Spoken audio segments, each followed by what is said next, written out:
Mi nombre es Carmen Villanueva y tengo 67 años. Lo que estoy a punto de contarte destruyó todo lo que yo creía saber sobre el amor, la familia y la traición. El día del entierro de mi marido Aurelio fue el día más silencioso y más devastador de toda mi vida. Estábamos junto a su tumba en el cementerio de San Isidro, en Madrid, cuando mi teléfono vibró con un mensaje de un número desconocido. Lo abrí pensando que era algún familiar enviando sus condolencias. Pero lo que leí me heló la sangre. El mensaje decía solamente esto: sigo vivo. Ese no soy yo en el ataúd.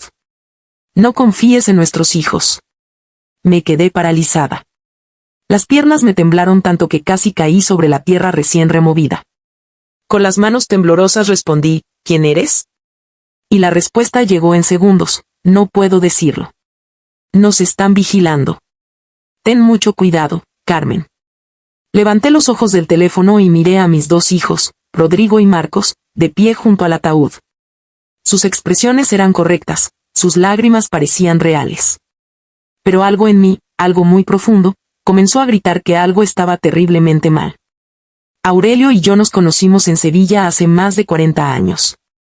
Yo tenía 23 años y trabajaba como costurera en un pequeño taller del barrio de Triana. Él reparaba electrodomésticos en un local heredado de su padre, con las manos siempre manchadas de grasa y una sonrisa que podía iluminar cualquier habitación. No teníamos dinero. Vivíamos en un piso pequeño con las paredes húmedas y una ventana que daba a un callejón oscuro. Pero éramos felices de una manera que el dinero nunca puede comprar. El primer día que Aurelio me habló fue un jueves por la mañana. Yo pasaba por delante de su taller con una bolsa de la compra y él salió a la puerta y me dijo con esa timidez tan suya: señorita, ¿le reviso el aparato de radio que lleva ahí? Yo no llevaba ningún aparato de radio. Pero inventé una excusa para quedarme a hablar con él. Esa conversación se convirtió en un paseo por el río Guadalquivir, luego en una promesa de amor eterno y finalmente en una boda sencilla llena de esperanza y flores de azahar. Los primeros años fueron duros. Criamos a Rodrigo y a Marcos en ese piso pequeño, con lo justo. Aurelio trabajaba de sol a sol y yo cosía para las señoras del barrio. Cuando nacieron los niños pensé que el corazón se me saldría del pecho de tanta felicidad. Los criamos con todo el amor del mundo, sacrificando nuestras propias necesidades para que a ellos no les faltara nada. Aurelio les llevaba a pescar al río los domingos. Yo les leía cuentos por las noches. Éramos una familia unida, o al menos eso creía yo. Pero cuando Rodrigo cumplió 18 años, algo comenzó a cambiar. Se volvió ambicioso, inquieto, avergonzado de nuestra humildad. Papá, le dijo un día delante de mí con una frialdad que nunca olvidaré, no pienso pasarme la vida arreglando frigoríficos como tú. Yo voy a ser alguien importante. Esas palabras hirieron a Aurelio en lo más profundo, aunque nunca me lo dijo. Yo le veía por las noches sentado en el balcón, mirando las estrellas con una tristeza que partía el alma. Los años pasaron y para mi sorpresa, Rodrigo consiguió trabajo en una empresa inmobiliaria en Madrid. Marcos le siguió poco después. Los dos empezaron a ganar dinero, mucho más del que Aurelio y yo habíamos visto jamás. Al principio sentí un orgullo enorme. Pero poco a poco ese orgullo se fue convirtiendo en dolor. Las visitas se hicieron más escasas. Las llamadas más cortas. Cuando venían, llegaban en coches caros y trajes elegantes y nos miraban con una mezcla de lástima y vergüenza que me encogía el corazón. Aurelio me decía con esa sabiduría tan suya: Carmen, el dinero ha cambiado a nuestros hijos. Ya no somos suficientes para ellos. Yo me resistía a creerlo. Me decía a mí misma que estaban construyendo sus vidas, que volverían a ser los hijos cariñosos que habíamos criado. Pero en el fondo sabía que Aurelio tenía razón. Habíamos perdido a nuestros hijos mucho antes de perder a mi marido. Solo que yo todavía no sabía hasta qué punto éramos ya unos completos extraños para ellos. Y esa verdad, la más dolorosa de todas, estaba a punto de destruirlo todo. Lo que vino después fue una serie de señales que yo, ciega por el amor de madre, me negué a ver durante demasiado tiempo. Rodrigo se casó con Valeria Montero, una mujer de Barcelona que nunca ocultó su desprecio por nuestra forma de vida. La primera vez que la trajo a casa llegó con unos tacones que se hundían en las baldosas desiguales de nuestra entrada y un vestido negro tan elegante que parecía sacado de una revista. Me extendió la punta de los dedos para saludarme, como si darme la mano entera fuera demasiado esfuerzo. Sus ojos recorrieron nuestro piso con una expresión que yo no supe descifrar en ese momento, pero que ahora reconozco perfectamente. Era desprecio puro y silencioso. Durante la cena apenas tocó la comida que había preparado con tanto amor. Movía el cocido por el plato como si fuera algo sospechoso. Rodrigo estaba nervioso, disculpándose constantemente por cosas de las que nunca antes se había avergonzado. En un momento en que creía que no podía oírle, le susurró a Valeria: la próxima vez quedamos en un restaurante. Cada palabra me atravesó el pecho como una aguja. Marcos, por su parte, seguía soltero pero había adoptado la misma actitud distante que su hermano. Sus visitas se limitaban a fechas señaladas y siempre parecía tener prisa por marcharse. Constantemente miraba el teléfono durante nuestras conversaciones, cerrando negocios incluso sentado a nuestra mesa. Mamá, tengo que irme, decía siempre antes de tiempo. Mañana tengo una reunión muy importante. Las navidades en familia se convirtieron en visitas frías y formales de 2 horas. Traían regalos caros que no necesitábamos y se marchaban con un alivio evidente que me partía el corazón. Fue entonces cuando comenzaron las presiones. Rodrigo llegó un día con papeles en la mano, documentos que había preparado sin consultarnos. Papá, mamá, dijo con esa sonrisa falsa que había perfeccionado con los años, he estado pensando en vuestro futuro. Este piso ya no vale nada. Si lo vendéis puedo añadir algo de dinero para que os mudéis a un sitio mejor. Para nosotros no había ningún sitio mejor que el hogar donde habíamos sido felices durante décadas. Pero Rodrigo no entendía eso. Para él todo se reducía a números y a valor económico. Aurelio le miró con una tristeza infinita y respondió: hijo, esta casa tiene 40 años de nuestra vida dentro. No se vende. Rodrigo apretó la mandíbula pero no dijo nada más ese día. Sin embargo, las presiones no pararon. Semanas después Marcos llegó con el mismo discurso, como si lo hubieran ensayado juntos. Y probablemente lo habían hecho. Lo que más me perturbó fue cuando Valeria sugirió durante una de sus escasas visitas que deberíamos considerar mudarnos a una residencia de mayores. Hay sitios muy bonitos para personas de vuestra edad, dijo con esa dulzura falsa que me ponía la piel de gallina. Estaríais mucho más cómodos y atendidos. Aurelio respondió con la dignidad que siempre le caracterizó: estamos perfectamente en nuestra casa. Pero yo vi la expresión de Rodrigo y Marcos. Apoyaban completamente la idea de Valeria. Para ellos éramos una carga, un problema que resolver de la manera más conveniente. Fue en esa época cuando Aurelio empezó a cambiar. Se volvió más callado, más pensativo. Me decía que algo no iba bien, que sentía una presión extraña que no sabía explicar. Carmen, me dijo una noche mientras tomábamos café en el balcón, nuestros hijos no están bien.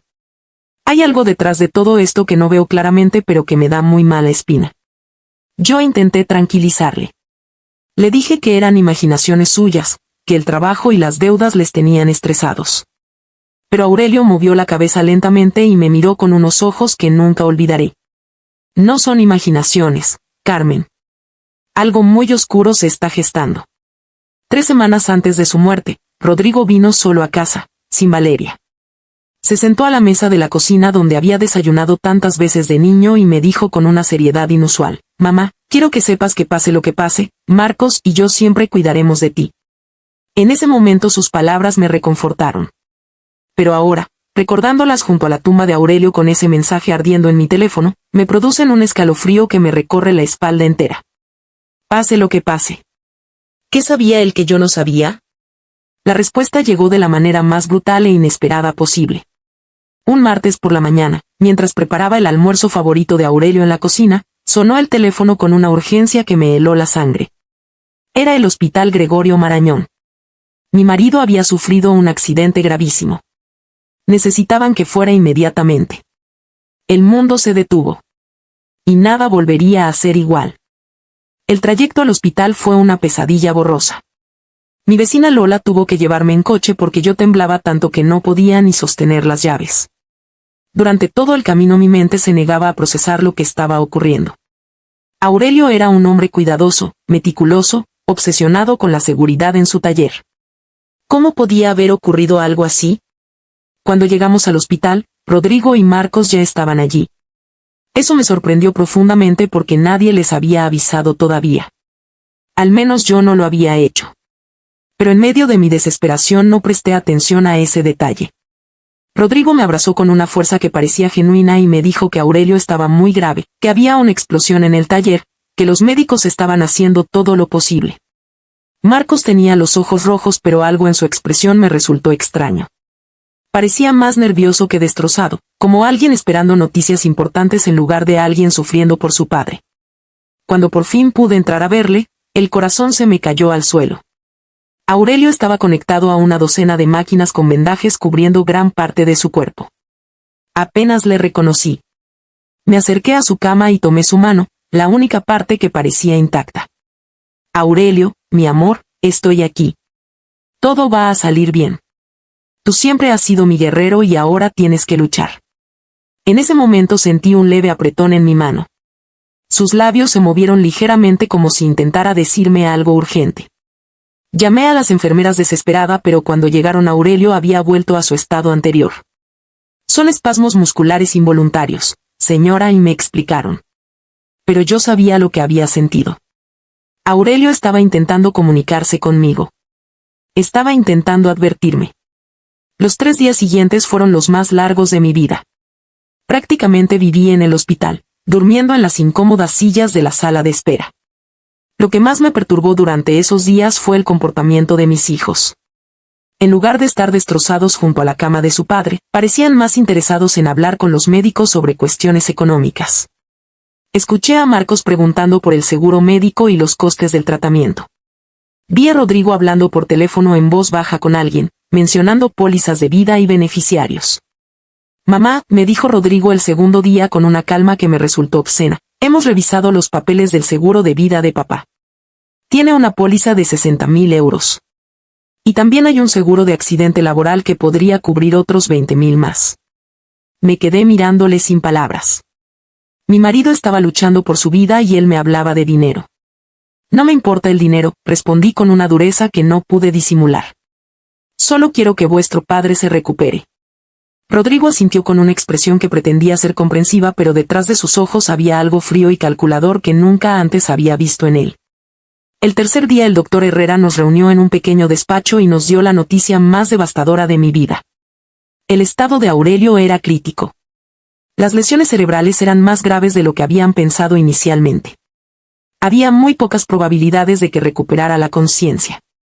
Cuando escuché esas palabras sentí que el suelo se abría bajo mis pies. 42 años de matrimonio, toda una vida construida juntos, y ahora me decían que se desvanecía como el humo. Haremos todo lo posible, cueste lo que cueste y tarde lo que tarde, dije entre sollozos. Pero Rodrigo y Marcos intercambiaron una mirada que me perturbó profundamente. Mamá, dijo Rodrigo en un tono que pretendía sonar comprensivo, tenemos que ser realistas. Papá nunca quiso ser una carga para nadie. Hay que pensar también en los gastos médicos. Podrían acabar con todos vuestros ahorros. Una vez más el dinero. Siempre el dinero. Mi marido estaba agonizando y ellos calculaban costes. 2 días después, en la madrugada del viernes, las alarmas de las máquinas comenzaron a sonar. Las luces parpadearon. Los médicos corrieron a la habitación de Aurelio y trabajaron durante 40 minutos intentando reanimarle. Fue inútil. A las 4:30 de la madrugada, Aurelio fue declarado oficialmente muerto. El dolor que sentí en ese momento fue físico, como si me arrancaran el corazón del pecho con las manos. Rodrigo y Marcos llegaron al hospital 1 hora después de la muerte de su padre. Llegaron con papeles, documentos y el teléfono de una funeraria. Ya lo tenían todo preparado. Como si lo hubieran estado esperando. El funeral fue el lunes siguiente.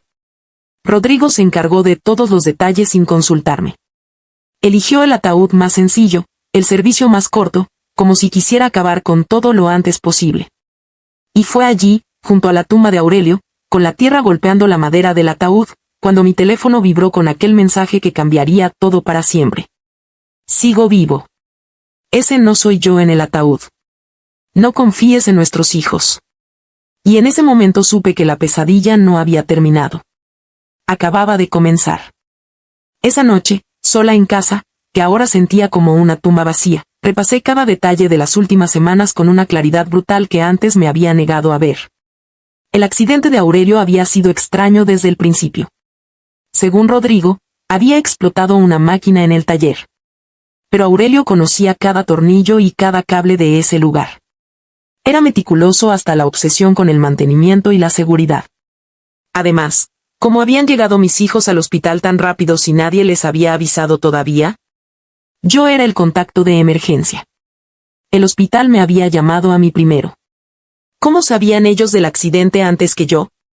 Decidí revisar los papeles de Aurelio. En su viejo escritorio de madera guardaba todos los documentos importantes en una caja metálica. Encontré la póliza de seguro de vida que Rodrigo había mencionado. Pero había algo que no recordaba en absoluto. La póliza había sido actualizada apenas 6 meses antes, aumentando la cobertura de 5.000 euros a 60.000. ¿Por qué había aumentado Aurelio su seguro de vida sin decirme nada? Y lo más importante, ¿quién le había sugerido que lo hiciera? Seguí buscando y encontré algo que me dejó sin respiración. Un seguro de accidente laboral que yo desconocía completamente, contratado apenas 2 meses antes de su muerte. En total, casi 80.000 euros. Una fortuna para una familia como la nuestra. Pero también una fortuna suficientemente tentadora para alguien sin escrúpulos. Mi teléfono vibró de nuevo. Otro mensaje del número desconocido. Revisa la cuenta del banco. Mira quién ha estado moviendo el dinero. Esta vez no dudé ni un segundo. Esa persona, quienquiera que fuese, sabía demasiado para ser un bromista. Al día siguiente fui al banco donde Aurelio y yo teníamos nuestra cuenta desde hacía 30 años. La directora, la señora Carmona, me recibió con condolencias sinceras y me mostró los extractos de los últimos 6 meses. Lo que vi me heló completamente. En los últimos 3 meses se habían realizado retiradas de efectivo enormes de nuestra cuenta de ahorros. 1.000 euros en enero, 3.000 en febrero, 4.000 en marzo. Dinero que yo no sabía que había sido movido. ¿Quién autorizó estas retiradas?, pregunté con la voz temblando. Su marido vino en persona, explicó la señora Carmona. Dijo que necesitaba el dinero para unas reformas en el taller. Pero yo llevaba las cuentas del hogar. Sabía exactamente cuánto dinero teníamos y en qué lo gastábamos. Aurelio nunca me había mencionado reformas caras en el taller. ¿Vino solo?, pregunté con el corazón desbocado. Ella pensó un momento. Creo que en alguna ocasión le acompañó uno de sus hijos. Rodrigo, me parece. Dijo que ayudaba a su padre con el papeleo porque Aurelio tenía dificultades para leer los documentos sin las gafas. Rodrigo. Mi propio hijo había estado involucrado en retiradas de dinero que yo desconocía. Usando los ojos cansados de su padre como excusa. Pero Aurelio veía perfectamente con sus gafas, que nunca se quitaba durante el día. Esa misma tarde recibí otro mensaje. El seguro fue idea de ellos. Convencieron a Aurelio de que necesitaba más protección para ti. Fue una trampa. Fui al taller de Aurelio por primera vez desde su muerte. Rodrigo me había dicho que una máquina había explotado. Pero cuando llegué encontré algo completamente diferente a lo que esperaba. El taller estaba extrañamente limpio, demasiado limpio para haber sido escenario de una explosión. No había marcas de quemaduras en las paredes, ni escombros, ni señales de la destrucción que semejante accidente debería haber causado. Todas las máquinas estaban en su sitio, intactas y funcionando perfectamente. ¿Qué había causado entonces el accidente? En el escritorio de Aurelio encontré algo que me erizó cada pelo del cuerpo. Una nota escrita con su letra, fechada 3 días antes de su muerte. Rodrigo insiste en que necesito más seguro. Dice que es para Carmen. Pero algo no me cuadra. No confío en sus intenciones. Debajo había otra nota. Marcos me trajo unos papeles para firmar. Dice que son para modernizar el taller, pero no entiendo bien de qué se trata. ¿Por qué tanta prisa? Aurelio había tenido sospechas. Había intuido las intenciones malvadas de nuestros hijos, pero había muerto antes de poder contármelo. Seguí buscando y encontré un sobresellado con mi nombre escrito a mano. Lo abrí con dedos temblorosos. Era una carta de Aurelio. Mi querida Carmen, si estás leyendo esto es porque algo me ha ocurrido. En los últimos meses he notado cambios muy extraños en Rodrigo y Marcos. Están demasiado interesados en nuestro dinero, en los seguros, en que vendamos el piso. La semana pasada Rodrigo me dijo que a mi edad cualquier accidente podía ser fatal. No sé por qué, pero esas palabras sonaron como una amenaza. Te quiero, Carmen. Si algo me pasa, no confíes en nadie a ciegas. Ni siquiera en nuestros hijos. La carta cayó de mis manos. Aurelio había presentido su propia muerte. Y entonces llegó el mensaje que lo cambió todo. Carmen, soy Héctor Bernal, detective privado. Aurelio me contrató un mes antes de morir porque sospechaba de Rodrigo y Marcos. Tengo pruebas de audio de sus conversaciones planeándolo todo. Mañana a las 3 de la tarde en la cafetería central de la Plaza Mayor. Mesa del fondo. Estaré allí. Por primera vez desde la muerte de Aurelio, sentí algo diferente al dolor. Sentí una determinación feroz ardiendo en mi pecho. La guerra había comenzado. Y mis hijos estaban a punto de descubrir que habían subestimado gravemente a su madre. Al día siguiente me vestí con mi mejor ropa, un traje azul oscuro que Aurelio siempre decía que me hacía parecer una reina, y caminé hacia la cafetería central de la Plaza Mayor con pasos decididos pero el corazón desbocado. Cada sombra me parecía sospechosa. Cada persona que pasaba a mi lado podía ser un espía enviado por mis hijos. Llegué 10 minutos antes y pedí una manzanilla que no llegué a tomar. Exactamente a las 3 de la tarde un hombre de unos 50 años se acercó a mi mesa. Era alto, de pelo canoso, con ojos inteligentes y una expresión seria pero amable. Llevaba una carpeta marrón bajo el brazo. «¿Carmen Villanueva?», preguntó en voz baja. Asentí sin decir nada. «Soy Héctor Bernal. Lo siento muchísimo por Aurelio». Era un hombre extraordinario. Se sentó frente a mí y colocó la carpeta sobre la mesa. «Antes de enseñarle lo que tengo necesito que sepa que lo que va a escuchar va a ser muy doloroso». «¿Está preparada?». Respiré profundamente y respondí, «Llevo semanas preparándome sin saberlo». «Muéstreme todo». Héctor abrió la carpeta y sacó una pequeña grabadora. Aurelio vino a verme hace 5 semanas. Estaba muy preocupado por el comportamiento de sus hijos y me contrató para investigarles discretamente. Instalamos micrófonos en puntos estratégicos de su casa y grabamos varias conversaciones. Pulsó el play.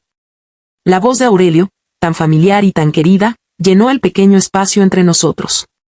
«Héctor, necesito que sepa que si algo me ocurre no será un accidente. Rodrigo me ha presionado para aumentar el seguro de vida. Me trajo unos papeles diciéndome que eran para proteger a Carmen. Pero cuando los leí con calma me di cuenta de que había cláusulas que les beneficiaban directamente a ellos. Se me aceleró el corazón. Escuchar la voz de Aurelio fue como tenerle de vuelta durante unos segundos. Héctor pausó la grabación y puso otra. Esta vez era la voz de Rodrigo hablando por teléfono. «No podemos esperar más. El viejo está empezando a sospechar. Ayer me preguntó por qué me interesaba tanto su seguro. Sí, ya tengo el metanol. Funciona perfectamente porque los síntomas parecen un derrame cerebral. No, mamá no será un problema.